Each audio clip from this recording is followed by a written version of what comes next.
ಮುಖ ನೋಡಿ ಮೊಳ ಹಾಕಬೇಡ, ಗುಣ ನೋಡಿ ಅಳಿಯಮ್ಮ. ಬಟ್ಟೆ ನೋಡಿ ಬೆರಗಾಗಬೇಡ, ಬುದ್ಧಿ ನೋಡಿ ಕಲಿಯಮ್ಮ. ಮುಖ ಮುದುಡುವುದು, ಬಟ್ಟೆ ಹರಿಯುವುದು, ಸತ್ಯ ಉಳಿಯುವುದು ಕೊನೆಗೆ.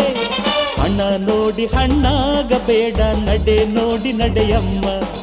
ಬಣ್ಣ ನೋಡಿ ಬಲಿಯಾಗಬೇಡ, ನಿಜ ಆಡಿನಲಿಯಮ್ಮ. ಹಣ ಹರಿಯುವುದು, ಬಣ್ಣ ಕರಗುವುದು, ನಿಜ ಜಯಿಸುವುದು ಕೊನೆಗೆ. ಮುಖ ನೋಡಿ ಮೊಳ ಹಾಕಬೇಡ, ಗುಣ ನೋಡಿ ಅಳಿಯಮ್ಮ.